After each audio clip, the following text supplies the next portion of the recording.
bienvenue dans l'After. Nous sommes en direct sur RMC, sur BFM Sport également pour avoir le son et l'image sur BFM Sport bien entendu. On attend vos appels au 32-16 comme d'habitude, vos réactions sur le hashtag RMC Live aujourd'hui. Ce soir, on est là jusqu'à minuit comme tous les soirs pour débriefer la victoire du Paris Saint-Germain face à Toulouse. C'était il y a quelques instants. Victoire 6-2 des Parisiens. Avec nous ce soir, Alpha Baldé. Bonsoir Alpha. Salut Nico, salut à tous. Ça va Alpha? Forme. Qui s'est régalé bien entendu, très jolie veste d'ailleurs Alpha. Et le beau l'élégant, magnifico, Daniel Riolo. Salut les amis. Ça va Daniel? Nico. Très bien. Bon, tu t'es régalé? Pas tout au long de la rencontre, mais au final, vu ce qui se passe dans les 10 dernières minutes, ça se termine en démonstration, oui.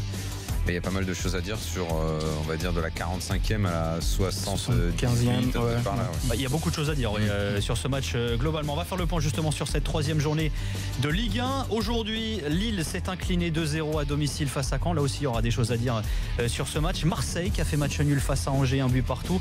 Les Marseillais qui ont terminé le match également à 10 contre 11. Nji avait marqué pour les Angevins.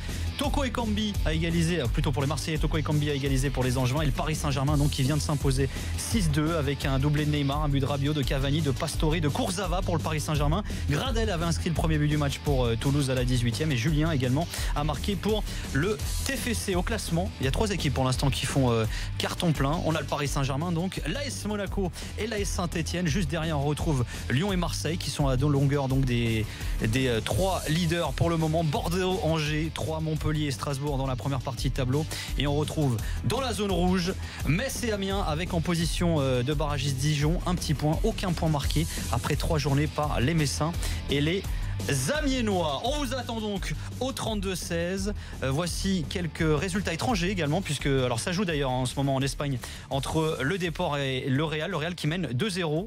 Casemiro a marqué Bale également. Benzema est titulaire, pas Varane qui est sur le banc. Tout à l'heure, Chelsea a remporté le derby de Londres face à Tottenham 2-1. Victoire du Barça il y a quelques minutes également, 2-0 face au Betis. L'Atalanta qui s'est incliné face à la Roma.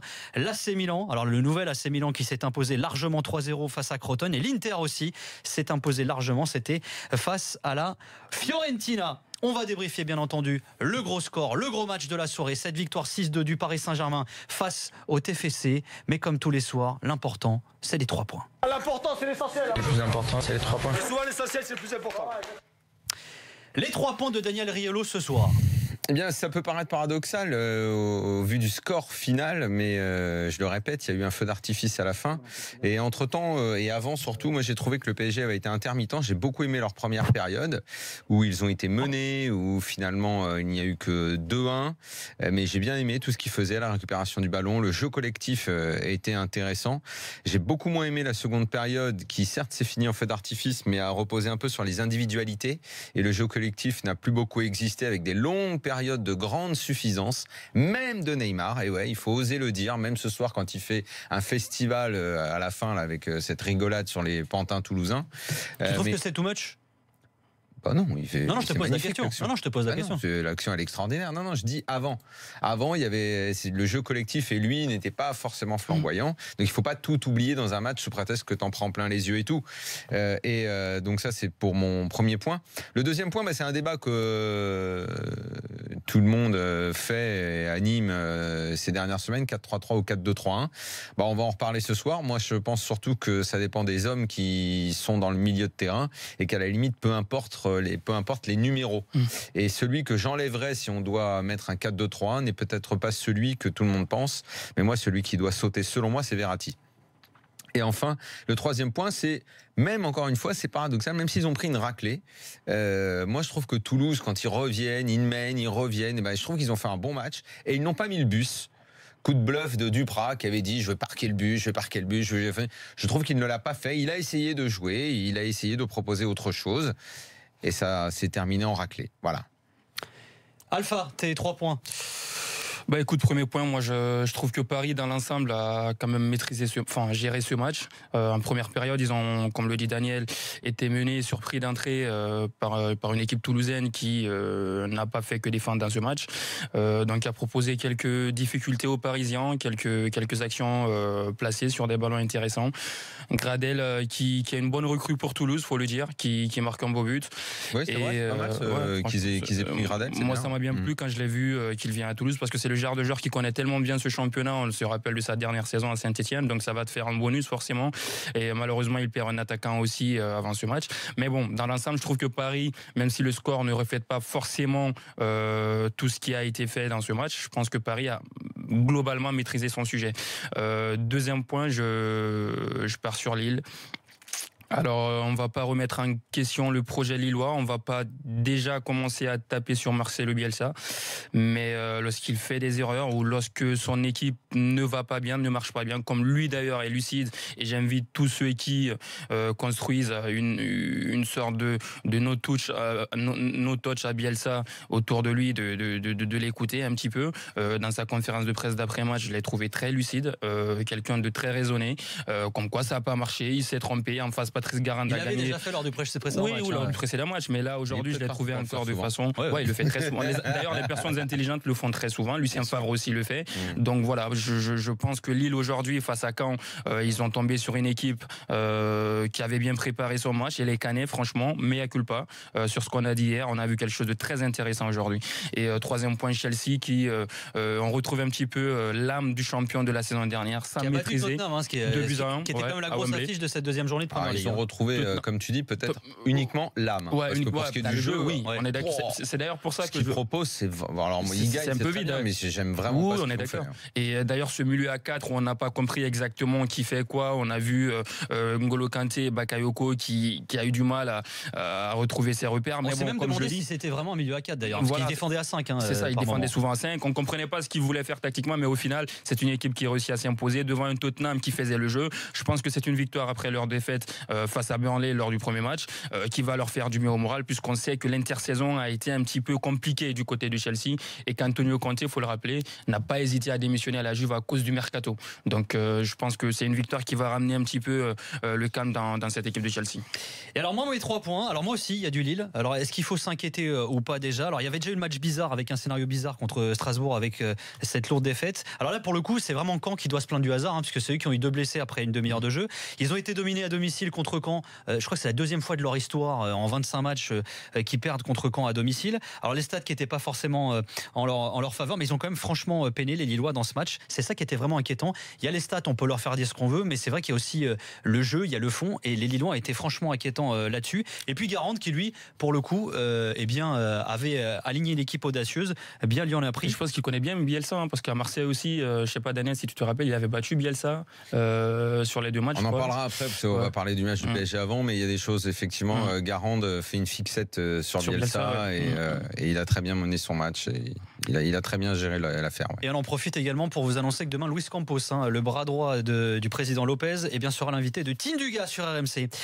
Ocampos également. Alors un peu le symbole finalement de cet Olympique de Marseille. Alors il y a beaucoup de supporters qui l'aiment bien parce que il est très volontaire, parce que il est travailleur, mais il a été un peu brouillon. D'ailleurs il a raté un but, il a pris finalement un carton rouge, ce qui a fini par pénaliser son équipe. Et puis alors c'est aussi un symbole parce que c'est un choix de Garcia. Et c'est vrai que les choix de Garcia, on n'a pas l'impression qu'ils soient très payants du côté de l'Olympique de Marseille. Et au final, Marseille qui a eu une première période qui a été très très compliquée, et Ocampos était lui encore là, a lâché le match nul face à cette équipe d'Angers. Et alors moi Mota, là aussi c'est plus un symbole, mais c'est surtout pour parler un petit peu du système de jeu. C'est vrai que quand on voit Pastore rentrer, alors, il y a les circonstances qui font que, mais c'est vrai qu'on se dit quel dommage que ce joueur soit pas là plus souvent. Et surtout on se dit quel dommage sur un match comme celui-ci, surtout si on prend en considération le fait que Duprat, même si c'était un bluff, mais on le savait rien au départ, allait peut-être mettre un bus. On se dit pourquoi sur un match comme ça pas préserver un petit peu Thiago Motta et mettre une équipe peut-être là aussi un petit peu plus audacieuse. Voilà. Écoute, je ne sais pas si tu voulais qu'on commence par ça, mais on va commencer par ça. Encore une fois, et je l'ai dit la semaine dernière, à tous ceux qui se plaignent de ce système, et j'en fais partie et j'assume. Je ne crois pas que ce soit Thiago Motta le problème. Thiago Motta est devant la défense, il régule le jeu. Il faut aussi équilibrer cette équipe avec, si tu veux que l'artiste Neymar te régale comme il a régalé des choses sur les 2 matchs-là. Ce soir en première période, oui. Oui, mais il y a eu pas mal de périodes de flottement aussi. Non, en première période, c'était très bien. Même Rabiot a fait un super match. Lui qui est pas à chaque sortie bon, là, il était bon. Le milieu fonctionnait. Il est quand même plutôt bon ces dernières sorties. Là, mais à Guingamp, moi je trouve que parfois il peut tellement être fort quand il a cette foulée là, cette accélération au milieu. Il s'oublie un petit peu. Soit toujours comme ça. Et parfois il temporise un peu, il tarde un peu à donner la balle. Tu sais, des fois 1-2 secondes déjà c'est trop. Mais là il a fait un très bon match ce soir. Mota, moi je l'ai trouvé très bien. Moi celui que je trouve pas bon, et ça fait des semaines que ça dure, c'est Verratti. Pour moi, si on doit changer le système au PSG et sortir de ce 4-3-3 et faire rentrer Pastore, Mota, Rabiot et Pastore doit jouer. D'ailleurs, je pense que ce sera ça sur le prochain match parce que Verratti sera suspendu, puisqu'il a pris rouge ce soir. C'est sa 7e exclusion en carrière à Verratti. Ouais, mais c'est beaucoup. Il s'énerve, il est nerveux. Il parle beaucoup. Encore une fois, le 4-3-3, il n'y a pas de malédiction du 4-3-3. Je veux dire, le Real Madrid est la meilleure équipe du monde. Il joue en 4-3-3, sauf qu'il joue. T'as vu l'équilibre qu'il y a. Modric, Kroos et Casemiro qui ferment la boutique. Le Barça a joué comme ça. Mais les meilleurs joueurs, tu les as au milieu de terrain justement. Enfin, t'as des vrais pour le problème de riche. Donc ça n'est pas un problème de numéro, de chiffres. Bien sûr. C'est avec qui tu le fais. Bien sûr. Et le problème, je ne crois pas. Ça a pu être parfois Thiago Motta qui a ralenti le jeu. Quand c'est le cas, on le dit. Mais là, en ce moment et depuis le début de la saison, si Pastore doit jouer à la place de quelqu'un, moi je pense que c'est à la place de Verratti, qui n'a pas été bon, qui est nerveux, qui est pas du tout à la hauteur de ce statut de star qu'on veut trop souvent lui donner et que lui croit détenir en tout cas. Voilà. Bah écoute, moi je te rejoins sur, comme je l'ai dit en début de rencontre, quand j'ai vu la compo, je me suis dit que le 4-3-3, moi j'attends de voir sur l'animation, sur le comportement des joueurs au milieu de terrain. Mais c'est d'accord, en première mi-temps, elle est bonne l'animation. Elle est bonne, c'est ce que je disais justement. Moi je pensais que moi j'ai vu ce que j'ai vu sur cette première période, c'est que tu as Thiago Motta, comme tu le dis, qui régule le jeu, et ça il faut que tout le monde le sache, qu'il faut qu'il y ait quelqu'un devant ta défense pour stabiliser, pour te permettre de relancer ses premiers ballons, pour te permettre de guider ta défense à bien se replacer, c'est très important devant une défense. Et Thiago Motta, avec son expérience, son vécu et le coffre qu'il a, c'est très important. Tu as des joueurs il en a quand même de moins en moins, hein, ça se ressent. Oui, mais sur ces matchs-là, il fait ce qu'il veut sur ces matchs-là. Sur ces matchs-là, il est velours, il joue sur du velours, Mota. C'est pas lui qui va t'emmerder, il fait tout bien sur ces matchs-là. La faute ne viendra pas d'un Mota, par exemple, sur ces genres de rencontres-là. Et moi, tu peux te mettre dans la merde avec un Verratti quand il y a que... C'est lui qui est au marquage sur le deuxième but, Mota, quand même. Alors c'était sur le corner des occasions, sur le corner. C'était Thiago Silva. Non, c'est sur l'une des occasions. Moi, je te dis juste que Verratti manque de te mettre dans la merde avec son carton rouge. À ce moment-là, il y a que 2-1. Non, il y a 3-1. C'est ça. Lui peut t'offrir une fin de match compliquée. Et ce que je disais justement sur l'animation et sur la façon d'évoluer sur ce milieu à 3, c'est que j'ai vu Rabiot et Verratti dans une première période très haut. Donc du coup, moi et surtout Rabiot qui était très bien. Qui était très bon. Donc du coup, moi je vois plutôt un vrai pur milieu défensif et deux autres milieux qui font le replacement lorsque tu n'as pas le ballon juste pour faire du nombre dans l'entrejeu, ce qui a très bien marché en première période. Et ensuite, offensivement, ça te donne plus de solutions avec la qualité de jeu que propose aujourd'hui Rabiot. Ça te fait encore un milieu offensif de plus. Alors, est-ce qu'il faut le remplacer par Pastore ou est-ce qu'il faut faire quelque chose d'autre? Ça, c'est un autre débat aussi. Eh ben, on va voir si vous êtes d'accord ou pas d'ailleurs avec cette question du système de jeu et surtout de la titularisation ou pas de Mota. Appelez-nous au 32-16. Thomas, supporter du Paris Saint-Germain, il l'a fait. Il a pris son téléphone, il a appelé le 32-16. Salut Thomas. Ouais, salut Nicolas, Daniel et Alpha. Salut Thomas. Salut Thomas. Alors, t'en penses quoi, toi, justement, de la question Thiago Motta, Thomas? Bah moi je vous rejoins, je pense que Thiago Motta n'est clairement pas le problème, vous l'avez dit, de toute façon Thiago Motta il pourra jouer jusqu'à 45 ans en Liga avec sa qualité de passe, sa façon de casser les lignes, etc. Je pense qu'il sera jamais un problème dans la construction et dans la relance pour Paris. Et c'est un mec qui est aussi très intelligent, excuse-moi, qui énerve les adversaires. On l'a vu à un moment donné avec Max-Alain Gradel, il essaie de le faire sortir de son match. Tu as besoin de ce genre de roublardise dans une équipe qui prétend être une grande équipe. Quoi. Je suis d'accord. Après, ouais, ça sert à rien de s'arrêter sur son cas. Moi, si on doit faire, passer au cas par cas, il y a des cas beaucoup plus, préoccupants que celui de Thiago Motta. Comme qui, vas-y. Comme Di Maria, vous en avez pas parlé, mais moi Di Maria, je l'ai trouvé très en dedans ce soir. Il fait une belle première période quand même. Il fait une première période qui est correcte, je suis d'accord, mais il a des choix offensifs qui sont trop brouillons et sa façon de repiquer à chaque fois dans l'axe pour adresser un centre sur Cavani, ça va passer une fois tous les. Ouais, mais ça c'est le choix qui est fait, c'est ça. Moi, la première période de Di Maria, je la trouve bonne, hein, qu'il soit pas toujours efficace et qu'il ait fait quelques erreurs dans la dernière passe. Là, je suis d'accord avec toi, mais vachement disponible. Et de toute façon, le système il est là. Cavani prend la pointe, et les deux, Neymar et Di Maria rentrent dedans. Ça doit libérer les espaces. Ça doit libérer les espaces sur les côtés pour les latéraux qui doivent monter. Mais moi, Di Maria, je vois pas trop quoi lui reprocher. Ça, je veux dire, ça va. Il fait son match.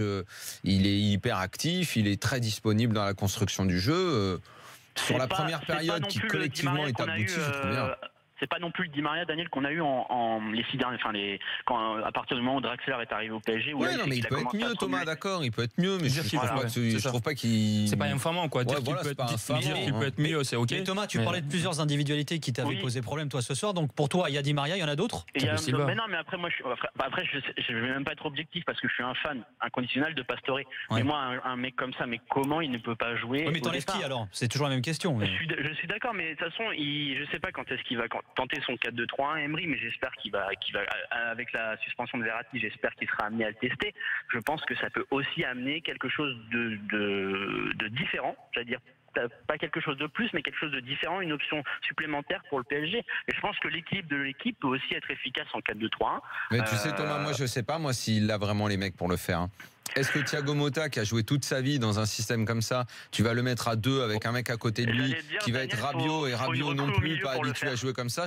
Moi je sais pas si on va le voir réellement ce système-là, tu sais. Je suis d'accord avec toi, mais il faut pour faire ça, il faudrait une recrue, un style Fabinho. Si Fabinho jusqu'au 31 août après il faut voir avec qui tu vas l'associer, comment tu vas faire. C'est compliqué, hein. Et voilà, puis après, pour finir aussi sur certains cas, moi je pense que Paris n'arrivera pas à aller très très loin en Ligue des Champions sans un bon gardien. Moi je suis désolé, Areola pour moi il a au moins un but pour lui ce soir. Le deuxième, il peut sortir sur le deuxième et s'imposer et y aller au point. On peut aussi se poser la question sur la frappe de Gradel qui est très belle et puissante, mais elle est pleine d'axe. Il met du temps à se coucher. Elle est pleine à axe. Et sinon, tu trouves qu'il n'y a pas le problème? C'est ok, il met un super but avec un ciseau, machin, tout ce que tu veux. Mais Kurzawa, là, déjà vous plaît, match de Guingamp, il s'était pas mal fait tailler, Kurzawa. T'as aimé la première période du PSG, moi aussi. J'ai pas aimé la première période de Kurzawa, mais sa deuxième mi-temps a été bonne. Oui, mais Thomas, sa deuxième mi-temps, ça s'explique par le fait que Toulouse n'attaque plus sur les côtés. Paris commence à installer son jeu, même si Toulouse est un petit peu. Je te coupe, Alpha. Priorité au direct. Il y a Pascal Duprat qui est en conférence de presse et qui s'exprime. On rappelle que Toulouse s'est fait battre aujourd'hui par le Paris Saint-Germain 6-2. Sans contestation. Il est juste dommage que une fois que Verratti se soit fait expulser, nos joueurs se soient arrêtés.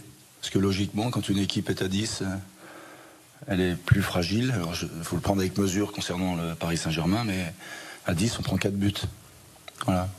Je ne sais pas s'il y a pénalty, il faudra voir les images. Paris est une très très grande équipe, mais on n'était pas là, venus comme des sparring partners, il faut nous en excuser. On était là pour faire un match de Ligue 1, et ce match de Ligue 1, jusqu'à preuve du contraire, il y avait 3 points en jeu. On l'a perdu. Et on l'a perdu, on a fait plus que le perdre, puisque au goal average, ça fait -4.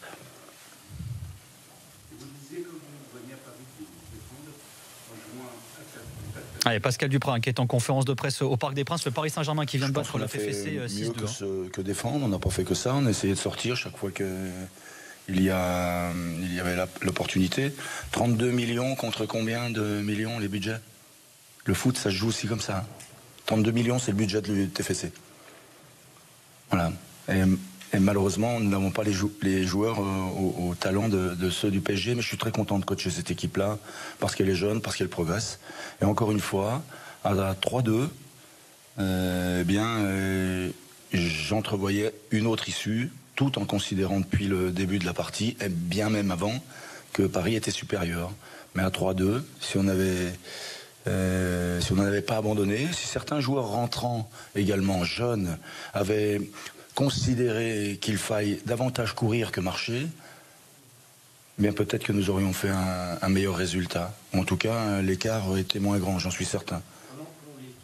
Voilà, c'est en direct, Pascal Duprat, la réaction de Pascal Duprat après la défaite de Toulouse au Parc des Princes, 6-2 face au Paris Saint-Germain. Juste une petite précision, Marco Verratti, il a été exclu. Il y avait 2 pour le Paris Saint-Germain et pas 3. Voilà, pour être précis. On était avec Thomas qui nous a appelé au 32-16, supporter du Paris Saint-Germain. Justement, puisqu'on évoquait le cas Verratti, Daniel disait c'est peut-être lui le problème finalement au milieu de terrain. Ouais, je suis d'accord. Le cas, moi Verratti, je le trouve complètement en dedans. Alors bien sûr, il aura ses fulgurances et ses petits coups de patte comme il a d'habitude, mais il est clairement dedans. Il a il s'est retrouvé, je ne sais On pas attend combien de fois. beaucoup plus de lui. Exactement. On attend Mais là, beaucoup plus de lui. il va falloir qu'il se secoue, mais comme il faut, parce que là, je l'ai trouvé mais en retard sur certaines actions. Il est constamment au sol, en train de tacler, en voulant... La nervosité, le carton qui le met en danger, le carton rouge qui peut mettre en danger l'équipe si t'as pas des mecs qui vont te faire un festival après.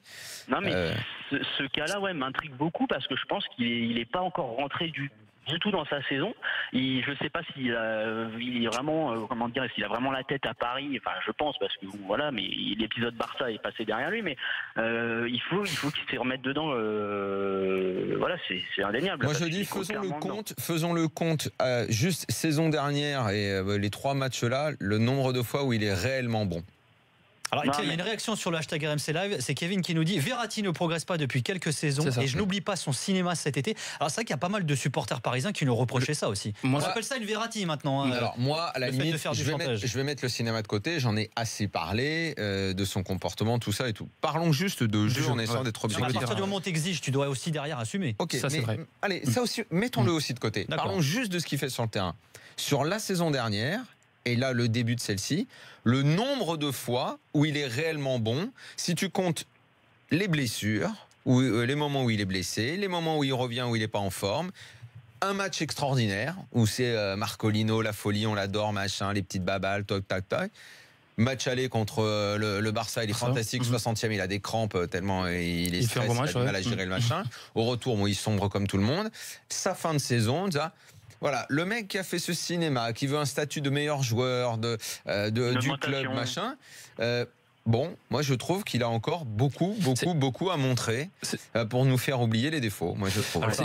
Je sais que je l'ai défendu et dit à quel point j'appréciais parce que footballistiquement, mais bon, il est toujours pas titulaire en équipe nationale. Au PSG, il est très intermittent. Pour moi, il a un 25% du temps bon, pas plus au PSG. Ouais, mais c'est quand même étonnant parce qu'on parle d'un joueur qui, en termes de qualité, comme tu le dis, sur sa valeur sûre, on sait que c'est un excellent joueur qui peut bonifier cette équipe. Maintenant, est-ce que quand Laurent Blanc était là, on disait que c'était peut-être un problème de coach dont on a besoin et qu'il a besoin peut-être d'un coach qui va lui faire passer un palier, qui va le faire évoluer. Maintenant qu'il a Unai Emery, est-ce que la question se pose toujours? Parce que moi, je crois que c'est quelqu'un, sur les rares matchs dont tu as cité où il est bon, c'est quelqu'un quand il décide de jouer au football, il est excellent. Il est vraiment très bon. Maintenant, qu'est-ce qui l'empêche de continuer sur cette lancée? Moi, je me pose des questions. Est-ce que l'association maintenant... Un mec comme lui qui fait le match qu'il fait, ne serait-ce que c'était déjà très loin, 2013 au Camp Nou. C'est déjà à 4 ans extraordinaire. Magnifique. 4 ans déjà. Les 60 minutes du match aller, quand tu es capable de faire ça, à un moment, on attend plus. Soit mentalement, tu cadres, tu y arrives, tu fais quelque chose, mais tu peux pas nous proposer tout le temps cette nervosité, ces matchs. Enfin bref, on peut passer. Merci en tout cas Thomas de nous avoir appelé au 32-16. Tu voulais rajouter un truc? Non, mais après, sinon, oui, juste pour conclure, c'est quand même fantastique d'avoir un joueur comme Neymar dans notre championnat et quand on est supporter de l'avoir dans notre équipe, c'est encore mieux. Et voilà, ça régale, mais ça cache certaines insuffisances du soir quand même. J'espère que la Ligue des Champions va vite venir parce que j'ai l'impression qu'il va s'ennuyer bientôt en Ligue 1. Neymar. Ouais, on verra jeudi cette tirage. Il y avait une très belle réaction, un très beau tweet tout à l'heure sur le hashtag RMC Live. Il y en a un qui disait s'il continue comme ça, Neymar il va être transféré au Barça. Je trouve que ça résume plutôt pas mal la situation. C'est vrai qu'il joue vraiment en mode Barça. Salut Thomas, merci. Merci les gars, salut. Salut Thomas. Le PSG va se retrouver dans une configuration qu'il connaît. Sauf que la différence, c'est que comme l'année dernière, il a un concurrent qui est très solide.